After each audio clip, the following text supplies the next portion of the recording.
ಗುರುಗಳೇ, ಒಂದು ಪ್ರಶ್ನೆ. ಪ್ರತಿ ಗುರುವಾರ ರಾಯರ ಆರಾಧನೆ ಮಾಡ್ತೀವಿ. ಈ ಸಂದರ್ಭದಲ್ಲಿ ಗುರುರಾಯರ ದೇವಸ್ಥಾನಕ್ಕೆ ಹೋಗಿ ಅಥವಾ ಮಂತ್ರಾಲಯಕ್ಕೆ ಹೋದಾಗ ಮಂತ್ರಾಕ್ಷತೆಯನ್ನ ತಗೊಂಡು ಬಂದಿರ್ತೀವಿ. ಇದರ ಮಹತ್ವ ಏನು? ನಾವು ಮನೆಯಲ್ಲಿ ಯಾರಾದ್ರೂ ನಮಗೆ ಮಂತ್ರಾಕ್ಷತೆಯನ್ನ ಕೊಟ್ಟಾಗ ಅಥವಾ ಮಂತ್ರಾಲಯದಿಂದ ತಂದಾಗ ನಾವು ಅದನ್ನ ಎಲ್ಲಿ ಇಡಬೇಕು? ಉತ್ತಮವಂತಹ ಪ್ರಶ್ನೆಯನ್ನೇ ಕೇಳಿದಿರಿ. ಯಾಕೆಂದ್ರೆ ನಮ್ಮ ವೀಕ್ಷಕರಿಗೂ ಅದು ಅವಶ್ಯ ಇರತಕ್ಕಂತಹ ಪ್ರಶ್ನೆ.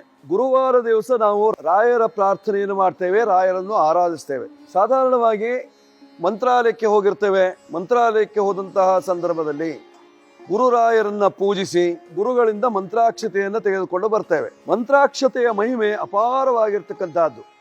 ಅದರಲ್ಲಿ ಅವರು ಕೊಟ್ಟಿರ್ತಕ್ಕಂತಹ ಮಂತ್ರಾಕ್ಷತೆ ಏನಿದೆಯೋ ಅದರಲ್ಲಿ ಒಂದೊಂದು ಕಾಳುಗಳು ಸಹಿತವಾಗಿ ವಿಶೇಷವಾಗಿ ಮಂತ್ರಿತವಾಗಿರ್ತಕ್ಕಂತಹದ್ದು, ಮಂತ್ರವತ್ತಾಗಿರ್ತಕ್ಕಂತಹದ್ದು, ಶಾಂತಿಯನ್ನು ಕೊಡ್ತಕ್ಕಂತಹದ್ದು, ಸಮಾಧಾನವನ್ನು ಕೊಡ್ತಕ್ಕಂತಹದ್ದು, ಐಶ್ವರ್ಯವನ್ನು ಕೊಡ್ತಕ್ಕಂತಹದ್ದು, ಜೊತೆಯಲ್ಲಿ ನಮ್ಮಲ್ಲಿ ಬಾಂಧವ್ಯವನ್ನ ಹೆಚ್ಚಿಸುವಂತಹ ವಿಶೇಷತೆ ಇರತಕ್ಕಂತಹದ್ದು ಮಂತ್ರಾಕ್ಷತೆಯಲ್ಲಿ.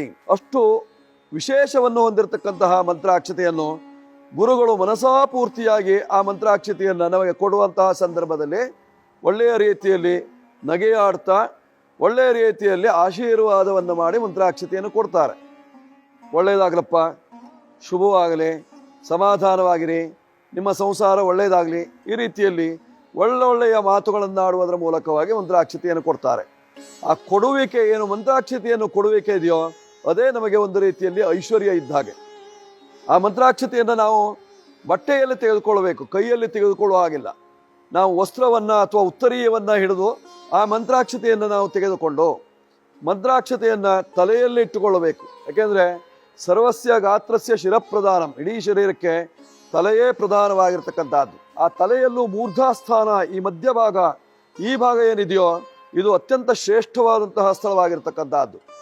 ಆ ಭಾಗದಲ್ಲಿ ನಾವು ಮಂತ್ರಾಕ್ಷತೆಯನ್ನು ಮುಡಿದಿವಿ ಅಂತಾದರೆ, ಅದನ್ನು ಧರಿಸಿಕೊಂಡ್ವಿ ಅಂತಾದರೆ ಅದಕ್ಕೆ ಸಹಸ್ರಾರ ಚಕ್ರ ಇರುವಂತಹ ಸ್ಥಳ. ಆ ಭಾಗಕ್ಕೆ ಒಂದು ರೀತಿಯಂತಹ ವಿಶೇಷವಾದಂತಹ ಶಕ್ತಿ ಬರ್ತದೆ. ಆ ಮಂತ್ರಾಕ್ಷತೆಯಲ್ಲಿರ್ತಕ್ಕಂತಹ ಮಹಿಮಾನ್ವಿತವಾದಂತಹ ಮಂತ್ರದ ಬಲ ನಮ್ಮ ಸಹಸ್ರಾರ ಮೂರ್ಧಾಸ್ಥಾನವಂತಹ ಸಹಸ್ರಾರವನ್ನು ಸೇರ್ತದೆ.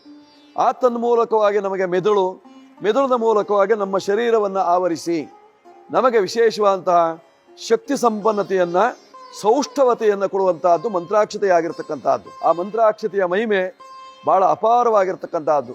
ಯಾಕೆಂದ್ರೆ ನೂರಾರು ವರ್ಷಗಳು ತಪಸ್ಸನ್ನು ಆಚರಿಸಿರ್ತಕ್ಕಂತಹ ವಿಶೇಷವಾದಂತಹ ಶಕ್ತಿ ಇರತಕ್ಕಂತಹ ಸ್ಥಳ ಅದು. ಅದಕ್ಕೆ ಮಂತ್ರಾಲಯ ಹೇಳುವಂತಹ ಹೆಸರು ಇರ್ತಕ್ಕಂಥದ್ದು. ಮಂತ್ರಗಳೇ ಆಲಯವಾಗಿರ್ತಕ್ಕಂಥದ್ದು.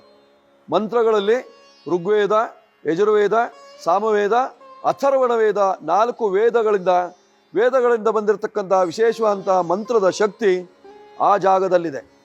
ಆ ಶಕ್ತಿಯುತವಾದಂತಹ ಮಂತ್ರಾಕ್ಷತೆಯನ್ನು ನಾವು ಅಲ್ಲಿಂದ ತಂದ್ವಿ. ಒಮ್ಮೆ ಆಗಿಲ್ಲ, ಇಲ್ಲೇ ಸಮೀಪದಲ್ಲಿರತಕ್ಕಂತಹ ಗುರುಮಠಕ್ಕೆ ಹೋಗಿ ಮಂತ್ರಾಕ್ಷತೆಯನ್ನು ತೆಗೆದುಕೊಂಡು ಬಂದ್ವಿ. ಆಗಲೂ ಸಹಿತವಾಗಿ ಮಂತ್ರಾಕ್ಷತೆಯ ಮಹಿಮೆ ಇದ್ದೇ ಇರ್ತದೆ. ಅದರಿಂದ ಸಾಕಷ್ಟು ಪ್ರಯೋಜನಗಳು ಉಂಟಾಗುವಂತಹ ಸಾಧ್ಯತೆಗಳು ಇದ್ದಾವೆ. ಭೂತ ಪ್ರೇತ ಪಿಶಾಚಾದಿಗಳು ಸಹಿತವಾಗಿ ಮಂತ್ರಾಕ್ಷತೆಗೆ ಹೆದರಿ ಓಡ್ತದೆ ಹೇಳುವಂತಹದ್ದಕ್ಕೆ ಸಾಕಷ್ಟು ಉದಾಹರಣೆಗಳು ರಾಯರ ಚರಿತ್ರೆಯಲ್ಲಿ ಬರ್ತದೆ. ಅವರ ನಿಜ ಜೀವನದಲ್ಲಿ ನಡೆದಿರ್ತಕ್ಕಂತಹ ಘಟನೆಯಲ್ಲಿ ಸಾಕ್ಷಾತ್ ಎದುರು ಭಾಗದಲ್ಲಿ ಇರತಕ್ಕಂತಹ ಭೂತಕ್ಕೆ ಮಂತ್ರಾಕ್ಷತೆಯನ್ನು ಹಾಕಿದಾಗ ಆ ಭೂತವೇ ಸುಟ್ಟು ಹೋಗಿರತಕ್ಕಂತಹ ವಿಶೇಷತೆಯನ್ನು ನಾವು ಕಾಣಲಿಕ್ಕೆ ಸಾಧ್ಯತೆ ಇರತಕ್ಕಂತಹದ್ದು. ಆ ಮಂತ್ರದ ಮಹಿಮೆ ಅಪಾರವಾಗಿರ್ತಕ್ಕಂತಹದ್ದು. ಅದನ್ನು ನಾವು ಮನೆಯಲ್ಲಿ ತಂದಾಗ ಎಲ್ಲಿಡಬೇಕು, ಇದು ಬಹಳ ಮುಖ್ಯವಾಗಿರ್ತಕ್ಕಂತಹದ್ದು. ನಾವು ಎಲ್ಲೆಂದರಲ್ಲಿ ಚೆಲ್ಲುವ ಹಾಗಿಲ್ಲ, ಎಲ್ಲೆಂದರಲ್ಲಿ ಇಡುವ ಹಾಗಿಲ್ಲ. ಅದನ್ನು ನಾವು ಇಡಬೇಕಾಗಿರ್ತಕ್ಕಂಥದ್ದು ದೇವತಾ ಮಂದಿರದಲ್ಲಿ ಅಥವಾ ನಮ್ಮ ಐಶ್ವರ್ಯವನ್ನು ತುಂಬಿಡುವಂತಹ, ಸಂಪತ್ತನ್ನು ತುಂಬಿಡುವಂತಹ ಬೀರುವಿನಲ್ಲಿ ನಾವು ಇಟ್ಟುಕೊಂಡಾಗ ಐಶ್ವರ್ಯ ಪ್ರಾಪ್ತಿ, ಮಂತ್ರಾಕ್ಷತೆಯ ಮಹಿಮೆಯ ಬಲದಿಂದ ಐಶ್ವರ್ಯ ಪ್ರಾಪ್ತಿಯಾಗುವಂತಹ ಸಾಧ್ಯತೆ ಇರತಕ್ಕಂಥದ್ದು. ಬಡವನು ಬಲ್ಲಿದನಾಗ್ತಾನೆ, ದಾರಿದ್ರ್ಯ ನಿವಾರಣೆಯಾಗಿ ಸುಖ ಸಮೃದ್ಧಿ ಉಂಟಾಗುವಂತಹ ಸಾಧ್ಯತೆಗಳು ಮಂತ್ರಾಕ್ಷತೆಯ ಮಹಿಮೆಯಿಂದ ಉಂಟಾಗುವಂತಹದ್ದಿದೆ. ಮಂತ್ರಾಕ್ಷತೆಯ ಮಹಿಮೆಯಿಂದ ಎಷ್ಟೋ ಘಟನೆಗಳು ನಡೆದಿರತಕ್ಕಂತಹ ವಿಶೇಷತೆಯನ್ನು ನಾವು ಕೇಳಿದ್ದೇವೆ, ನೋಡಿದ್ದೇವೆ, ಜೊತೆಯಲ್ಲಿ ನಮ್ಮ ಜೀವನದಲ್ಲೂ ಸಾಕಷ್ಟು ಅನುಭವಿಸಿದ್ದೇವೆ. ಅಂದಾಗ ಆ ಮಂತ್ರಾಕ್ಷತೆಯ ಮಹಿಮೆ ಅಪಾರವಾಗಿದೆ ಹೇಳುವಂತಹದ್ದನ್ನು ನಾವು ತಿಳಿದುಕೊಳ್ಳಲಿಕ್ಕೆ ಸಾಧ್ಯತೆ ಇರತಕ್ಕಂತಹದ್ದು. ಪ್ರತಿ ಗುರುವಾರ ರಾಯರ ದರ್ಶನವನ್ನು ಮಾಡೋಣ, ರಾಯರ ಅನುಗ್ರಹವನ್ನು ಪಡ್ಕೊಳ್ಳೋಣ.